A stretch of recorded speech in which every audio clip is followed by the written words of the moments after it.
All right. Today I'm here with Doug Landis, growth partner at Emergence Capital, to talk about how early stage B2B SaaS companies go to market, build out their revenue operations, and scale and raise successive rounds of funding. Emergence Capital is a VC primarily investing in startups in Series A and B rounds. They've backed companies worth over $100 billion collectively, including many of the most popular tools in the revenue tech stack: Salesforce, Salesloft, Steelbrick, Chorus, Zoom, and Box, just to name a handful. As growth partner, Doug is responsible for capturing, creating, and sharing go-to-market strategies and ideas with MCAP portfolio companies and the greater SaaS community. Doug, thank you so much for joining me today. You are welcome. I am excited. I love this. That was a great intro, by the way. That was actually felt very polished, nice and natural. I know there's a lot of words in there, but yeah, I think you captured the ethos of me and Emergence. Thank you. It was very scripted, and with the previous tech issues, I had a couple of chances to practice this. So anyway, I am excited to dive in. Thank you. Nailed it. Appreciate that. Let's do it. I think where I wanted to start is just to hear more about your day-to-day. So you're a growth partner. Tell me a little bit more about like the work you're doing every day with your portfolio companies, what that entails.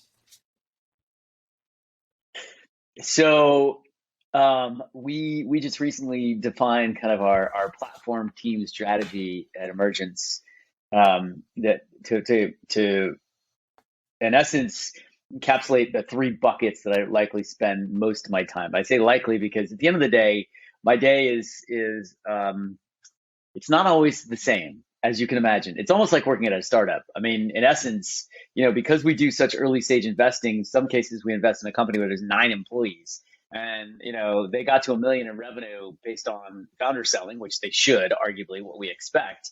And now all of a sudden they get all this funding. Now they need to go hire a whole go-to-market team. And so you can imagine the challenges that these early companies face kind of run the gamut, largely predicated on their past experience, largely predicated on the team that they had in place that got them to where they were by the time we stepped in and got involved.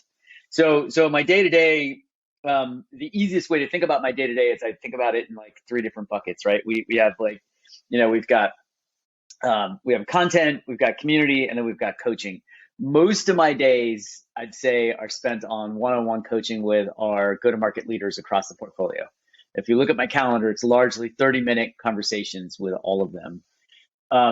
Outside of that, when I'm not doing that, sometimes I'm building content, i.e. doing podcasts, writing posts for LinkedIn, or working on content that's going to go inside our founders portal, which we're just about to launch here in the next quarter, which I wrote last year because at the end of the day, there's one of me and we've got 60 active portfolio companies. I created a go-to-market handbook to give myself some leverage, because what I've found in the world of venture, and you know this, when you're focused on one area or functional area like RevOps, or if you're just used to working in early stage software companies, what you realize is we're all in the pattern recognition business, right? And in my role, the patterns are quite similar. When you're Series A, I know what you're going to face over the next 5 to 7 years. I can map it out for you. And that's what we do. We just start to kind of knock down each one of these speed bumps, if you will. And the reality is when you hit, a challenging situation, the truth is that I've likely seen it 10, 15, 20 times before. And so, my job is to kind of help our leaders, whether it's the CEO or go-to-market leaders, kind of navigate those murky waters. And then the last thing is community, and really helping to share more broadly across our portfolio community, but also even just the greater kind of go-to-market community about the things that I'm learning and seeing and hearing and kind of what's top of mind. So yeah, that's kind of my world. Content, that's coaching, really community. Helpful context. I think I'd love to dive into the coaching, and if you could share, let's start with what you just mentioned. What are some of the most common challenges and pitfalls you see Series A companies making or facing? Well, first let's just define Series A, because Series A today is very different than it was 2 or 3 years ago. Series A 2 or 3 years ago was, you're at $1 million or $2 million in revenue. You've got largely what you're showcasing us is you've got product market fit, and you really want to accelerate that, move into what my good buddy Mark Gerberge calls is go to market fit, right? And so in that case, the first things that, the two things that I see most early stage, I'm just going to use early stage as a bucket, because what's happening nowadays is Series A is now kind of slid down into seed. And you've got a lot of companies that are in the 300-400K ARR range, and now they're going out raising a Series A, even though they just raised the seed round 6 months ago. It's very different today than it was a few years ago. It's crazy. And so when I say early stage, I'm kind of putting seed plus, early A, maybe even an A plus or A extension round all in the same bucket, right? So let's just define that. Now, what do I typically see at those stages? Well, the first thing that everyone cares about, the first thing that we typically dig into is hiring. Do we have the right butts and seats? And if not, what are the key strategic hires that you need to make in order for you to be able to build the foundation so you can scale? Oftentimes when it comes to hiring, they typically have the wrong person. Maybe they hired an AE who was a buddy of theirs for 2 or 3 years, and they turned them into a head of sales, and they've never done the job before. And so they don't know their head from their big toe. Or maybe they have a couple salespeople, they maybe have a CSM, and they have no marketing. So it's really a matter of understanding where are the gaps and what do we need to fill right away. So got to get the right people in place. And then the second thing is okay, now we need to start to unpack our whole go-to-market motion. Who are we targeting in terms of our ICP, and how do we know that? What's the data that backs up who we're targeting? Who are our buyer personas? Here's an interesting thing that I noticed that is everyone neglects until you get to later stage. But buyer persona mapping is such an important exercise. And as early stage founders and early stage revenue leaders, you have to do this and make sure you're constantly evolving who your buyer personas are and what you know about them and and how to best engage with them. Because oftentimes, and here's the interesting thing, and you'll appreciate this as a RevOps leader, but statistically speaking, most salespeople only call a particular contact 2 or 3 times. And I say call loosely, but call an email 2 or 3 times. And most salespeople only engage with 1 or 2 people in an account. When in actuality, we know it takes 8 to 10 touches in order for somebody to respond. And you need to be engaged with at least 6 to 8, in some cases 10, 12, 15 people in an organization in order to truly understand the landscape of who's involved in making a decision. And so if early on you're not clear about who your buyers are and what's important to know about them and how to engage with them, then you're doing yourself a disservice. So we kind of start there, who are we targeting and why? Who are our buyer personas? And then we start thinking about kind of what I'm going to call the RevOps gunk, right? Which is what does the operating model look like? Which, by the way, most sales leaders don't know how to build an operating model. I hate to say that. Hence the reason why I said to you earlier when we first had our conversation, we had a conversation a while back ago, I'm hire RevOps right out of the gate. Because it's hard to find a sales leader at the early stage that has the RevOps DNA necessary to build the right process and the right foundation to be able to scale. It really is. It's difficult. And so I'm a big fan of bite the bullet earlier, hire somebody to help you so that you can go focus on engaging with customers, hiring the right folks, getting the right pricing and packaging in place, getting the right messaging and the right narrative in place, and kind of getting all of the big, what I call kind of buckets out of the way. What do you see happen? That was a long answer. No, I think this is great.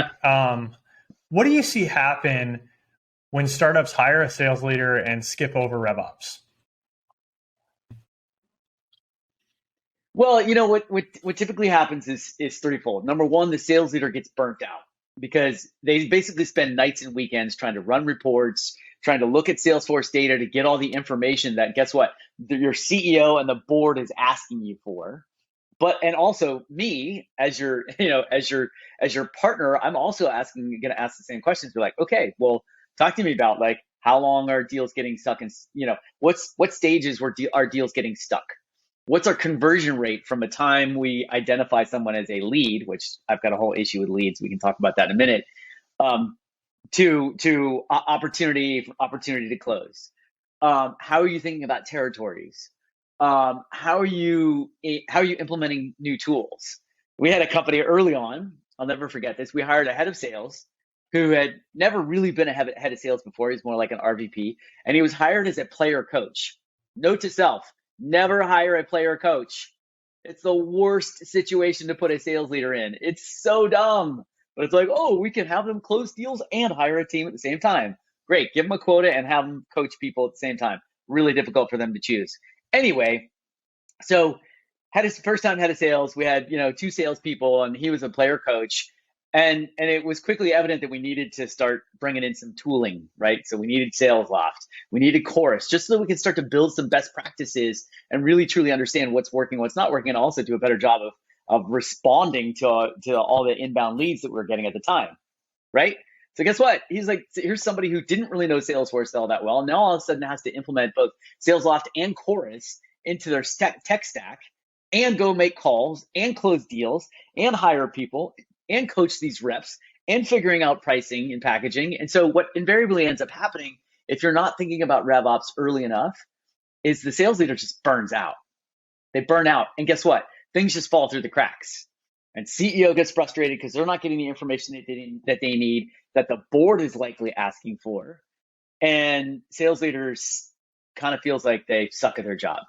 So it can be a messy situation. I think that's a lot of what we see as well. And in addition to that, what we see with our own customers, as well as just in the RevOps community, is that this rolls downhill. And without having a really good strategy in place, you end up with a RevOps professional, a Salesforce admin, an office manager, or the sales leader themselves that just have this endless list of updates they want to make in tools. And then whenever they do actually go to run analysis, they don't have the data structure in place to support that analysis. They literally can't get the report they want because the data is not there, because the process is not there, because the strategy is not there.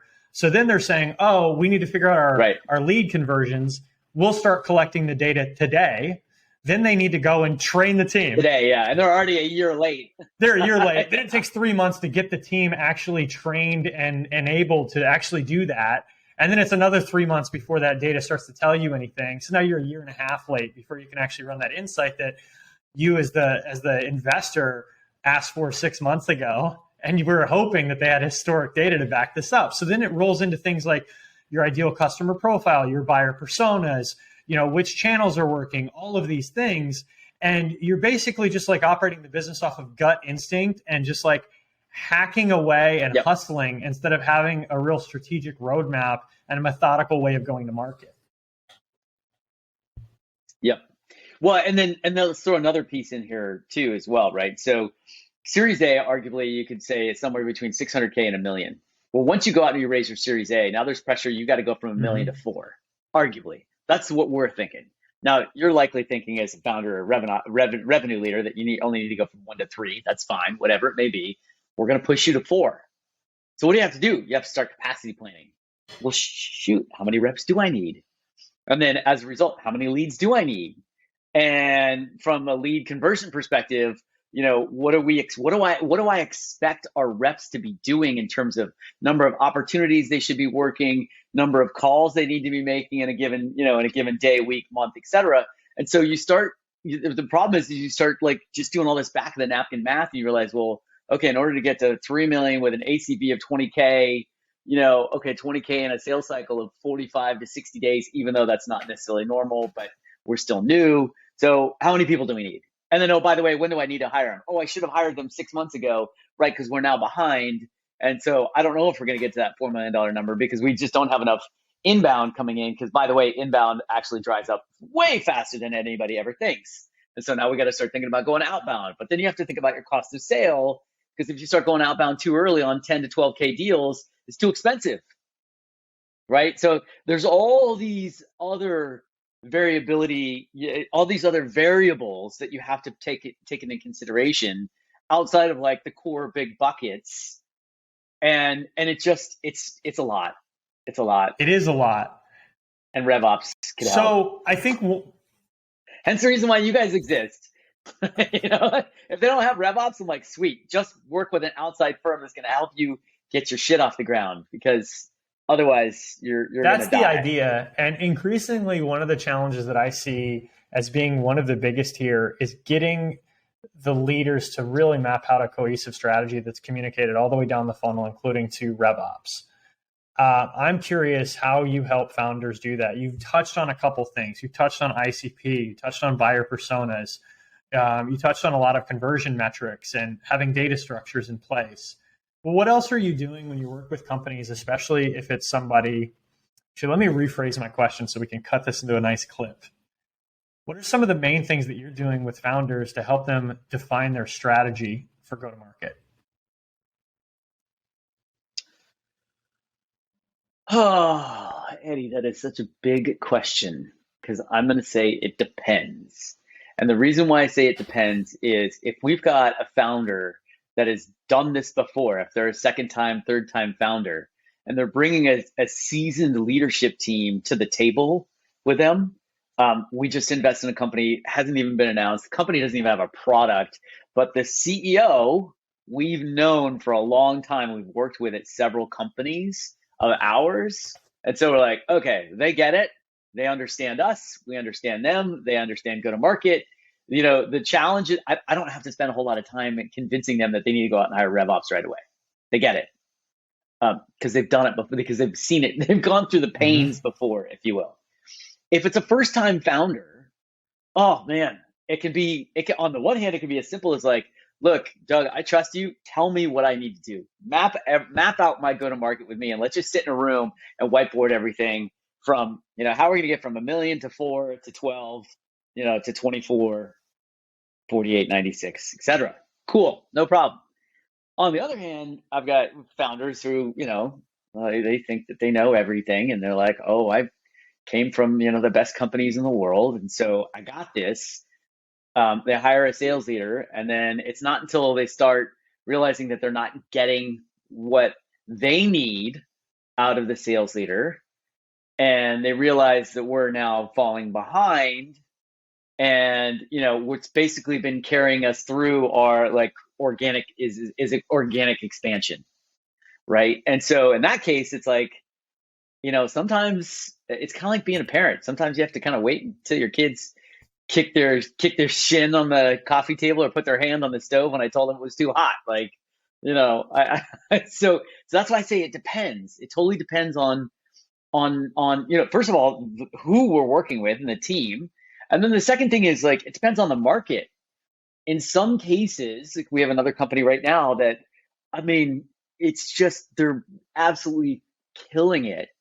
And so what we're trying to do right now is just make sure that we've got the foundation in place so that, we can pour more fuel on the fire, right? It's not a, oh shit, we've got to fix these problems. It's like, this is amazing. Let's get ahead of what we know is already coming and start kind of preemptively anticipating what we're likely going to face because we're going from, 1 million to 10 in 9 months. Right. And that, by the way, creates its own challenges, just like going from, when you're trying to go from 1 million to 4 and you're only getting to 2.5, that's a whole bucket of, of problems. But, going from 1 million to 10 is a whole nother slew of problems as well, even though we like to see all the revenue growth. Yeah. Just getting things done and hiring people. There's not an easy answer is the point. But at the end of the day, I'll always fall back on kind of the playbook, which is like, all right, who are we targeting and why? And if they're growing like crazy, it's like, cool. Well, let's just make sure we're capturing enough data as to why we're growing like crazy and where the growth is coming from, and where should we double down? Should we double down in particular markets? Should we double down in segmentation? Should we double down in in SDRs or outbound? Like, what should we double or triple down on? Right. And then if you're on the flip side, if you're not growing as quickly, then it's like, okay, well, why? So a lot of it is, when you've got a first time founder, the diagnosis, they don't know what they're looking for. Right. So where I get to help them is like, oh, here are all the problems. Kind of like a doctor, like, well, you clearly have a disease, so take these pills and you'll be fine. Right. Whereas, and on both sides. So if they're struggling or if they're scaling like crazy, there's an analysis or a diagnosis that happens, and that's my job because I've seen it a million times. So it's hard for me to sit here and say there is an absolute playbook I'm going to recommend to every single founder and CEO because there's so much variability there. That makes a lot of sense. With that said, though, I want to hear more about your playbook. So I'm not sure how much you've already answered this, but you talk about having, it sounds like a physical asset. I imagine something you share with founders that they can read through on their own so that it can augment the work that you're doing one-on-one. Yes. Tell me a little bit more about some of the things that are in there. Correct. And why you felt like it was important to take the time to do that. Well, I mean, first and foremost, I had to do it because of leverage, because I get the same questions over and over and over again. How much should I expect to pay a VP of sales? How should I hire them? What's that process? What should my interview process look like? How should I think about SDR comp? So it's funny. Beginning of the year, it's all about hiring like crazy, building out comp plans, territories, kind of all the operational stuff, right? End of the year, it's like, okay, are we going to actually hit our numbers, and are we planning appropriately for the upcoming year? Now, I would argue that's actually a mistake. You need to start your planning process in Q3 and not in Q4, because if you got to go higher, it could take you 3 to 6 months to get the right butts and seats. But then there are other things that come into play, like all of a sudden we're going out and raising funding in January, and all of a sudden we can't go hire all these people because then our cost of sale looks way too high because we've got too many people in, they're not really producing because they're all ramping, so to speak. So again, there's always a whole bunch of factors. But the playbook itself is kind of, I guess it kind of covers everything from, like, first of all, what is the right go-to-market strategy? Are we going to go product-led growth, or are we going to go sales and marketing-led growth? Are we going to do a combination of both? Are we going to do freemium? And if we do freemium, how are we going to convert those free users? What kind of guardrails do we want to put in place if we're doing freemium in order to ensure that we're getting business domains, so that when we outbound to follow up, we actually have something to follow up to? If we're going product-led growth, helping our companies understand the challenges of product-led growth. At the end of the day, product-led growth is just another top of the funnel strategy to get people engaged. In this case, they're getting engaged in the product and they're starting to get value. And then you have to think about, well, how are you organizing your sales and your whole go-to-market operation to support your go-to-market motion? So that's kind of where it starts. Like, what's your go-to-market motion? And then how are you going to organize your go-to-market teams to support that go-to-market motion? And then you start to break down, like, okay, based on that motion, I'm assuming that you're targeting specific companies. Let's break down your ICP and to get really clear about where the revenue is coming from so that we know where to double down. And also, again, if we're going to go outbound, where we need to go outbound. And if we're getting inbound, how do we qualify out all of the noise, right? Looking at the data and identifying who we're going after. And then we talked about buyer personas. I've already mentioned that. Then underneath that, by the way, is messaging. Oh my gosh. Woo. Here's what typically happens. You build, you're going out and you're closing deals as founder CEO. You likely don't have a deck because you're the founder CEO. And so you're leveraging your network and you're having conversations, and then you go out to raise money. So you build a deck, right? To raise money. You use that deck and it works, and you raise capital, whether it's a seed round or a Series A. And then you take that same deck because it got investors convinced, and you get rid of some slides and you give it to a salesperson. They're like, here, go use this to go sell. It's absolute dog shit. It's super self-serving. It doesn't work. There's no credibility being built because they're not the founder. They're a salesperson. In some cases, because you're early, they're a junior salesperson. And so you're not really setting them up for success. So the next thing that I really want to break down is, how do we talk about who we are and the value that we deliver through the voice of what we learn from our customers and our experience, and you as founder, your superpower, or what led you to solving for this problem. So that right there on its own, that could take months. I'll interrupt you for a moment. And then you start to break down kind of the operational pieces. I was going to interrupt you for a moment just because this is a pain that I feel intimately on a personal level. And I don't think I ever appreciated it until founding a company. But then you go and hire a salesperson and you just don't realize, wow, like I have spent 10, 15, 20 years building up certain levels of experience that led me to want to create this solution in the market that oftentimes, like for me personally, I'm selling to people that have the jobs that I used to have. And so it's just very natural to just communicate the pain that I felt personally in previous roles and the solutions that I've spent years thinking about. And to then hire a salesperson and have like a 1 or 2 hour call with them to try to summarize that and say, okay, get after it. It's just not realistic in any way. Not to mention the fact that it's a lot easier to get a meeting when you have a founder CEO title than it is an account executive title. So then you're out it's just so easy for me to go out and network with people like yourself that will take a meeting. And then all of a sudden you got somebody with the account executive title trying to do the exact same thing. It just doesn't work the same. It's the worst. It's worse. That's why they have draft on behalf. It's like send it as if I'm sending it from Eddie, not as if I'm sending it from Doug, a sales rep. Because the truth is Eddie will at least, someone will pay attention to it because it says founder CEO. It's true. The reality is we take things like connection, credibility, and empathy for granted. I mean, you have all of those because you've been in a space forever. You hire a salesperson that doesn't have that same level of experience and understanding, and everything about connection, credibility, and empathy feels forced. Right. And the other thing is from a messaging perspective, what invariably ends up happening is everyone just talks about themselves. Like the first slide is, hey, look at us. Look at our I do this with all of our companies. Right after they get funding, I'm like, cool, send me your first call deck. And then I just shred it.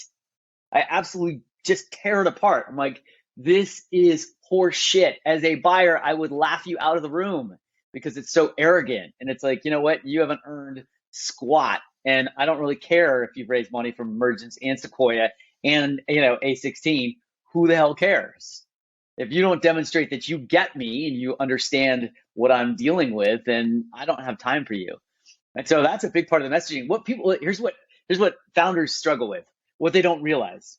There's what I call company messaging, which is like who you are and why you exist. What's your purpose in this world? Why did you start this company? And there's marketing messaging, which is just to raise some level of awareness and interest, right? So you're going to send it out to the masses, things that you may do with billboards or campaigns or webinars, what have you. And then there's sales messaging, which is different. And most founders just try and squish it all into one deck. And I was like, here you go.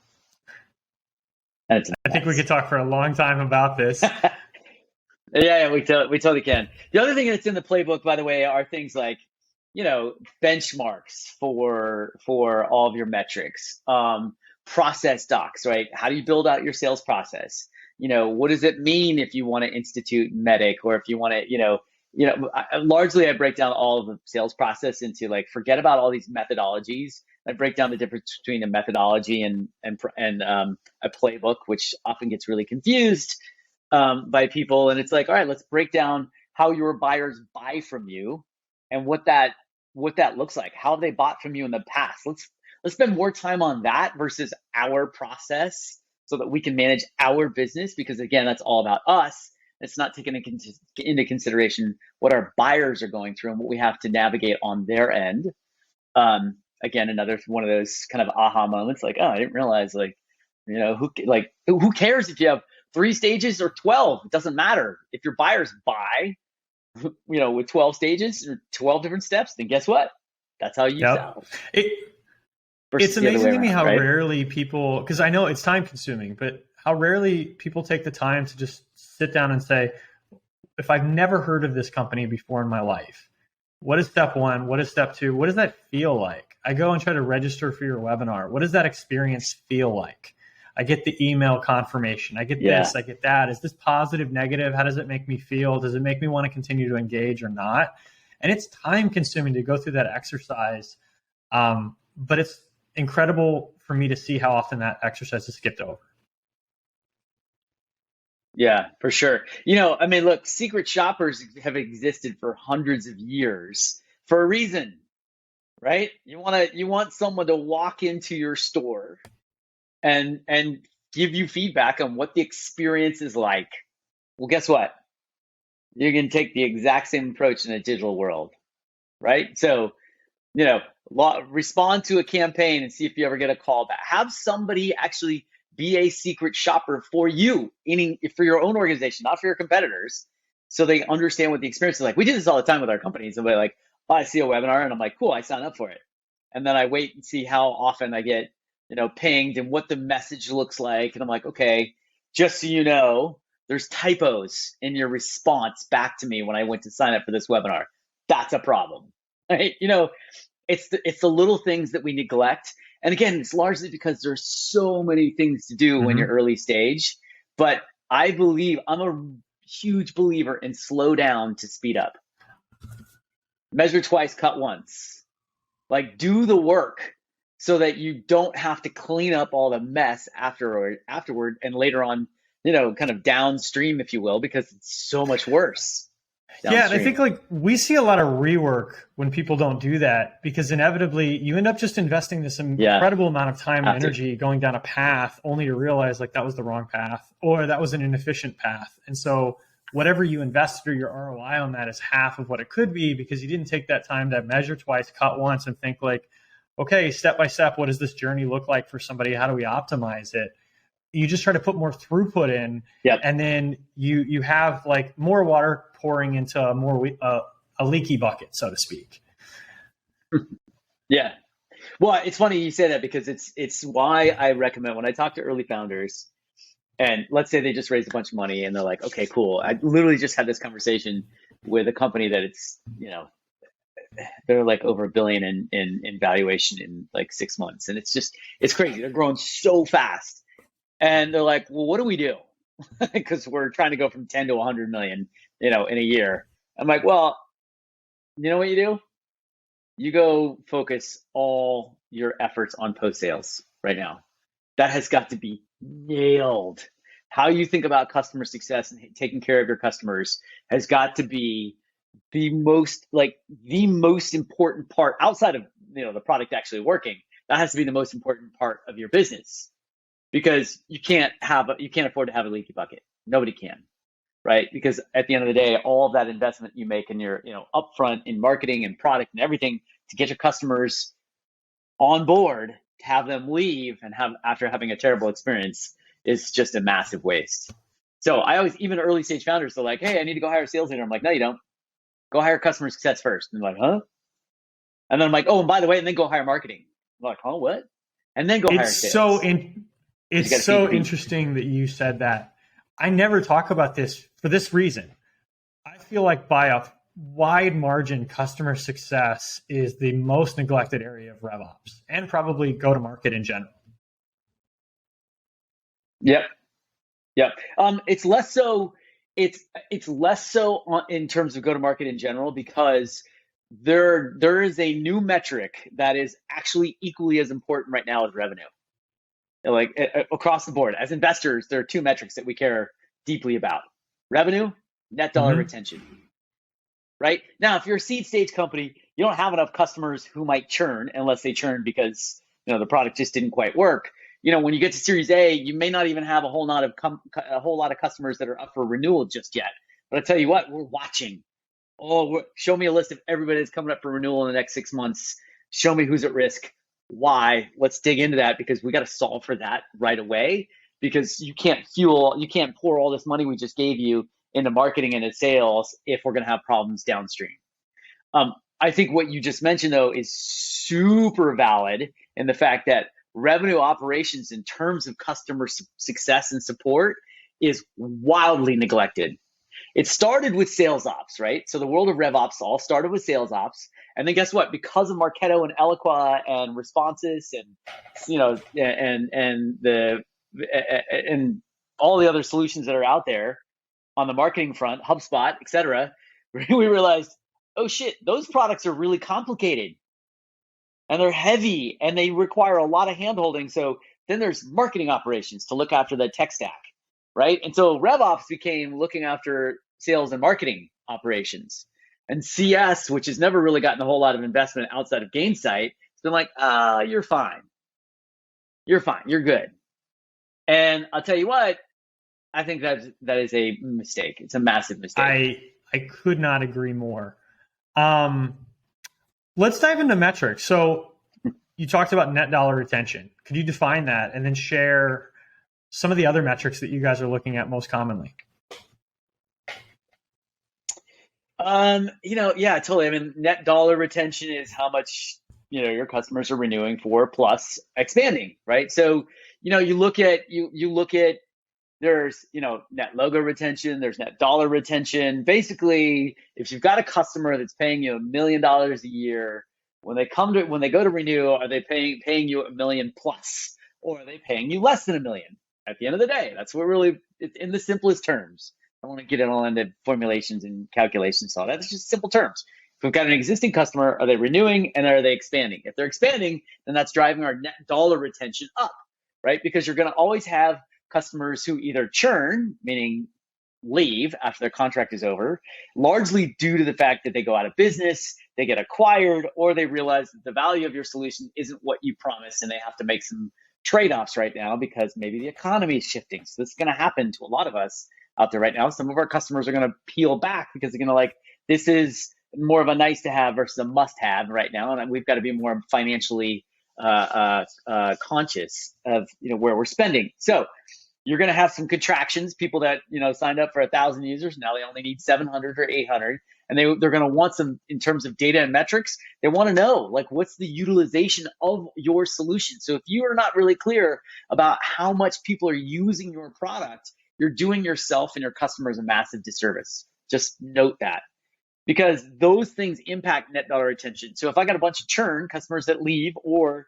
they downgrade, or they reduce the size of their implementation, then that impacts net dollar retention, right? So I got a bunch of customers that are growing organically, awesome. But then I got to take into consideration churn and the people that are downgrading, and that impacts net dollar retention. Now, world-class net dollar retention is somewhere in the 105 to 110% range. We're seeing companies that are 160, 170% net dollar retention. What that means is you don't have to focus as much on the direct business because you're getting so much in terms of expansion. It's really it means the land and expand is really, really working extremely well. I think that this is a really incredible thing that every company should be thinking about. And personally, my first tech sales job, I was sales guy number one at a very small company that builds a solution on top of Salesforce. We didn't have any marketing. That was also me and the CEO working together with an ad agency. And then in terms of customer success, we had an implementations team and customer service team. But the first thing I said, I think in week one on the job was, hey, boss, like as your only sales guy, do you want me to call our existing customers and see if we could grow them? And the reaction at the time, this was a long time ago, it's like 10, 11 years ago, was, oh, no, like, our customer success team handles that. We're good. And it just wasn't a focus area. And then I joined Salesforce, and we both saw this. I think their net dollar retention is something like 200%. And I spent more of my time working with existing customers than new customers. And what I saw were two really important things. Yeah. Number one, you land that customer on that first product, and then you grow license count or go into another department and you thread the needle across the organization. And it's just an incredibly powerful playbook. But in addition to that, even the new customers, I can't tell you how often a new customer came because they got a new VP of sales. And that person had been at a previous company where this playbook was rolled out and went from sales to marketing to service to accounting. And then they come into their new company and say, well, I had so much success with Salesforce in my last company, I'm not even going to consider taking this job unless I have Salesforce in this new company. So it's not even just a net dollar retention strategy. It's also a new logo strategy. Totally. But the only thing is, so you have to be careful though, because I feel like, look, if net dollar retention is high, you have to be careful because there's always, so it goes back to like, well, then who owns expansion? Who owns renewal, expansion, upsell is the question. And I'm going to say it depends. And I hate that answer, but it does, because it depends on the price point of the product. If you're selling an enterprise solution, guess what? The AE, the direct selling AE, should own the account for the life of the account, because they've put in all the heavy lifting and all the work to get to land that account. And they have the relationships, and there's nothing worse as a buyer. All of a sudden, we just closed this. We've been working together for 9 months on this deal. We close it, and then you hand me off to someone else, and you're like, see you later. I'm going to go work on other deals. When the reality is, to your point, if there are multiple products, if there are opportunities to sell this product to multiple organizations or parts of the organization, so there's always expansion of upsell opportunities. You just have to be careful, because as a sales leader, you always need to be mindful of how much in our pipeline is upsell expansion potential revenue versus net new logo potential revenue, because as investors, we're looking at that. Is there a slowdown in new logo growth? Is all of your growth coming from just pure expansion, which is fine, but it begs the question, well, like, why is the new logo slowing down in terms of your growth? Because we need the new logo so that they can continue expanding, right? And then it's gravy for everyone. So it's always something you have to be really, really careful about. Also, the other thing is customer success managers likely chose that path because they didn't want the commercial responsibility, right? It's funny how many times I talk to CSMs, they're like, well, I'm not a salesperson. I'm like, yes, you are. Absolutely you are. Even if you don't carry the commercial responsibility, you still have a responsibility of helping our customers understand the value of us as a partner and where we could potentially help them even more across their organization. Yeah, that really resonates with me, and something I saw at Salesforce. I think I got a couple of things happen there. One, when I was there, we definitely ran into this problem you talk about where executive management came and said, look, it's great that you guys are selling existing customers and growing them, but like we're low on new logos and we really need to focus on that. And they were putting in spiffs and bonuses and all of these things because their point, which is very valid, which is yeah. We just only focus on growing existing customers. We're going to run out of stuff to like sell people, right? Equally, Yep. It is always easier to sell into an existing customer than a new customer. That being said, you have to have something to do. So I've made the mistake of working with other SaaS companies and recommending this approach only to realize that they have a point solution. They just landed pretty much everything that they can possibly land in that account. And now their best hope is that maybe they hire a couple more employees in the same job. So they add some license count and they retain that customer. But unlike Salesforce, they don't have the ability to go into new departments and to upsell on add-ons. They just have the one product for one group of people. What do you do with that? Unless you build a new product. Right. Or unless you can sell them a new edition, right? So unless there's new capabilities in the product that you release that arguably exist in, we'll call it, the enterprise, the unlimited edition. So there's the opportunity to potentially upsell them to a new edition, but that is easy enough that you can let your CSMs handle that. AEs, you need to go back to focus on the new logo, landing those new logos. Yeah, absolutely. Well, let's pivot here in the last few minutes of the interview, and let's talk about operationalizing this. You touched on this earlier. When you're working with companies and specifically their RevOps teams, what are your expectations of, and what are you seeing most commonly working in terms of operationalizing the go-to-market model?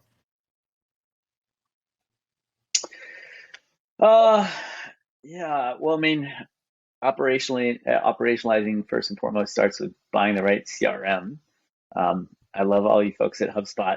It's a great solution to start off with, but eventually you got to scale up to something. If you believe, and we believe you're going to be a large standalone iconic software company, then just bite the bullet early on so that you can actually, because converting from HubSpot when you're a Series C over to Salesforce because you need the scale and growth is a pain in the butt. I'm sure you know that and understand that quite well. So, look, it starts with, let's make sure we've got the right CRM. Let's make sure we set it up properly. Let's make sure that we set up profiles properly. Let's make sure that we're already thinking about territories. Like, to be honest, as soon as you hire a salesperson, you've got one territory. Yeah, it's the world. And guess what? And then you need to start thinking about the second salesperson, which then becomes, we're going to split the United States into half. Now we have two territories. Awesome.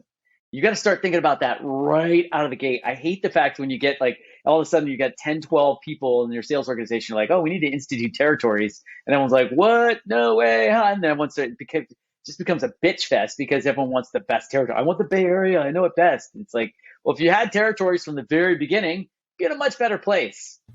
But if you don't have RevOps as a sales leader, maybe that's the last thing you're thinking about because you're like, I just need some people to sell because I've got this quota that I've got to hit. It's called 4 million. And, I'm not getting any leads from marketing because we didn't hire a marketing leader yet. We just have all this inbound stuff that we're likely going to plow through. And, oh, by the way, I need SDRs to help me get through that instead of full stack AEs. Like the list of problems goes on and on. So in terms of operationalizing, then the next thing is, okay, do we have our CRM set up so that we're capturing the right data? And do we have the security set up properly so that we can allocate information to the right people? Do we have the right tools in place that it's going to help us with workflow in terms of customers coming in and data passing along so that we can actually truly see what's happening? And then the third piece of what I call kind of operationalizing your go-to-market is really thinking through what is our sales process. Because at the end of the day, you got to forecast. You got to figure out how to get your forecast nailed down. You got to do that quickly. And you can only really do that if you're institutionalizing the right process that is buyer driven. I'd argue Medic does some of the is probably more appropriate for more companies than they actually even think about, whether that's Medic or MedPick. One little caveat to that, by the way, if you're going to introduce any sort of sales process, make sure that it covers the entire go-to-market team. Medic, MedPick, whatever you want to choose, force management, I don't care. Usually that's just focused on the sales organization, and that's you're doing your company a disservice. Your process needs to go from marketing to sales and through customer success. You got to think about what that looks like. And look, by the way, a process is they're not just steps or percentages of kind of closed probability. It's also language. We want to create consistency of language so that when marketing says, hey, this person's a great fit for us, and oh, by the way, here's who they are in your buyer map or whatever you're thinking about, your, the group that is making the buying decision, whatever languages you're using. Like, for example, I'm a fundamental believer in the world of a mobilizer. I don't believe in champions. Champions don't really have the right level of clout to get a decision done. A mobilizer can actually pull people together, has the right level of clout, and they have a willingness to actually go out and help. I recommend to all of our companies, identify the mobilizer. If somebody does not have that person identified and it's very clear as to why they are the mobilizer, then you don't have a deal and it's not going to get closed. I love that. And right? I think one of the biggest problems that we see in go-to-market is this classic problem where marketing is responsible for generating leads, sales is responsible for closing deals, whether or not they become good customers, and then customer success is trying to retain and grow those customers. Each team has different incentives. Each team has different tools. Yep. They have different definitions of things, and they have different operating models. And then leadership doesn't understand why people are rowing in different directions and why there's infighting. True.